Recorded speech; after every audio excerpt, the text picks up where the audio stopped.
O ministro do Supremo Tribunal Federal, Gilmar Mendes, diz que a Lava Jato passou a adotar a prisão provisória como eterna e que elas podem servir para forçar o réu a fazer delação.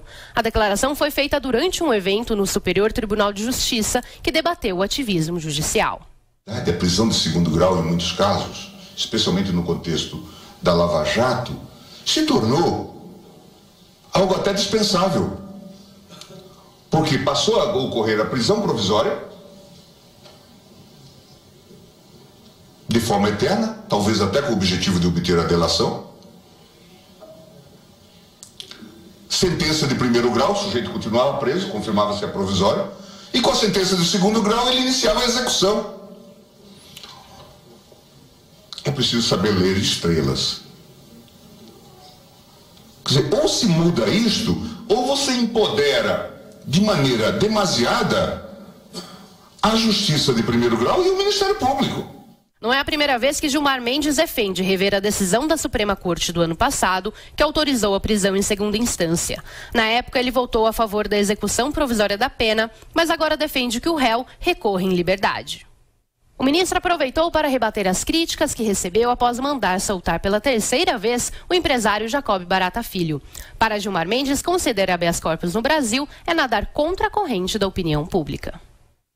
Professor Vila. Não, só lembrar o seguinte, a questão do Barata é para a relação pessoal, ele estava no casamento da filha, foi padrinho, essa que é a questão, ele sabe disso, e a esposa dele, uma senhora que é bacharel em Direito, trabalha no escritório Sérgio Bermudes, que é um dos grandes escritórios de Brasília, que serve a esse senhor Barata, que é chamado Rei do Ônus, que é o corrupto, um dos corruptos mais terríveis, um sujeito da pior espécie, que era para ser condenado a trabalhos forçados, prisão perpétua para esse homem. Quanta gente não morreu por causa desse Barata? Essa que é a questão, a gente não tem que ter qualquer piedade com pessoas desse tipo, qualquer piedade. E ele sabe, só que ele se julga... assim, vamos lembrar, ele acha que ele é, até citei ontem, ele é um imperador. Na Constituição de 1824, os artigos 98 a 101 tratam do poder moderador, o poder pessoal do imperador. O artigo 99 transformava o imperador, a sua pessoa, inviolável e sagrada. E não podia se imputar qualquer ato de responsabilidade a ele. Isso está no artigo 99. Entram lá no site de busca, Constituição de 1824, ele acha que pode tudo.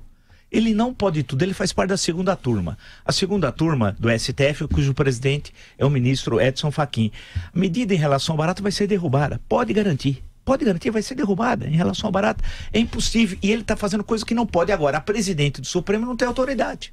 A gente sabe, basta ver o que ela fez no julgamento do Aécio, que ela gaguejava, não sabia. Mas ela não tem mesmo autoridade para revogar uma decisão. Não, mas aí eu estou dizendo na autoridade. Um ministro. É outra autoridade coisa. No outro sentido, não no sentido agora, professor, dela. eu concordo com o senhor que ele deveria ter declarado a sua impossibilidade de julgar em razão desses fatos passados. Mas na tese ele está correto. A Constituição do Brasil, já que vamos falar em texto constitucional, diz que a pessoa é inocente até que se prove a culpa por sentença condenatória transitada em julgado. E outra, a prisão preventiva tem seus limites no artigo 312 do Código Penal. Você decreta na preventiva, no caso aí, para segurar a serenidade da instrução criminal. Depois disso, não. Colhida a prova, não há razão mais para manter preventivamente um cidadão. Ele tem direito de ir para a rua por qualquer juiz. E se algum não o fizer, a corte reforma. Agora, isso não quer dizer que ele absolveu. Não, a sentença condenatória virá, se houver culpa, do juiz de primeira instância, e será mantida, se houver culpa, pelo tribunal, na segunda instância. Depois disso ele vai para a cadeia. Antes não. Antes a Constituição garante que se responda em liberdade. Por isso que eu falei, na tese ele está correto. O que ele falou? Se não, decide-se tudo em primeira instância. Vai, o juiz prende a pedido do promotor, ele continua preso até a sentença, depois da sentença até o acordo, aí já começa a execução. Então não precisa de tribunal. E aí, professor, e aqui o trecho do ministro Gilmar Mendes, o que ele fala sobre esse assunto, o trecho. Como ele responde? Você acha que alguém toma uma decisão achando-se incompetente? Aí, professor. Eu acho ele incompetente. Ele mostra um saber que ele não tem. Ponto. Ponto 2. Há uma disputa política. Tudo é política no Brasil. Não pensa que eles estão fazendo julgamento jurídico. A disputa é política. Nós temos uma disputa política em que o STF vai revogar uma decisão que tomou há meses atrás sobre a questão de, em segunda instância, recorrer preso. Grosso modo é isso. Por quê? Eles querem salvar o Lula. Hoje o ídolo dos políticos corruptos eles querem o Gilmar manter Mendes. o texto constitucional que diz isso, professor. Não, assim, mas se o texto diz isso... Mas politicamente eles querem salvar o Lula e os criminosos de Brasília. Mas nos termos da Constituição... Eu não os respeito como brasileiros. Não os respeito como brasileiros. Não, mas aí eu acho que eles são traidores da pátria. Então, para ser muito claro, e assumo que disse, porque ele ameaça e eu assumo que disse, não tenho medo dele. Viu, Gilmar? Isso é para você. E para os seus amiguinhos, aqueles que reproduzam Ctrl-C, Ctrl-V, sabe? E fico repetindo quero dizer o que você eu não sou manda. amiguinho do Gilmar. Não, tô falando um amiguinho, uma salomezinha da vida. Agora, a questão que me interessa, que eu acho fundamental é o seguinte, o TRF da 4ª Região, Porto Alegre, com a posse, na sexta-feira, o desembargador Gebran Neto, relator do recurso do Lula, do criminoso de São Bernardo do Campo, que deveria estar em prisão perpétua, mas no Brasil está solto, desmoralizando a justiça e agredindo os brasileiros de bem. Esse criminoso estava recorrendo. E o voto do relator nós não conhecemos, mas provavelmente tudo indica que deve referendar a decisão do juiz Sérgio Moro na primeira instância. Foi para o revisor. O revisor, tudo indica que em janeiro deve encaminhar na segunda quinzena sua decisão para o terceiro. A 8ª turma é formada por 3 desembargadores do TRF da 4ª Região Porto Alegre. Isso é importantíssimo, essa é a questão chave hoje no Brasil. Essa é a questão chave. Por quê? Com a determinação da 8ª turma, caso isso ocorra, evidentemente, ele for, o recurso for negado, ele vai para a cadeia.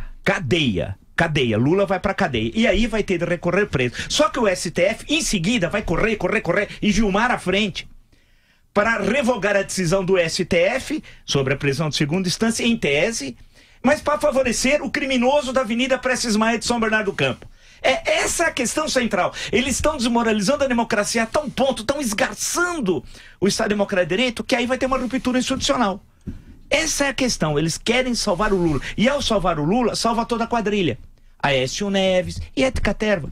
Toda aquela turma que enoja o Brasil.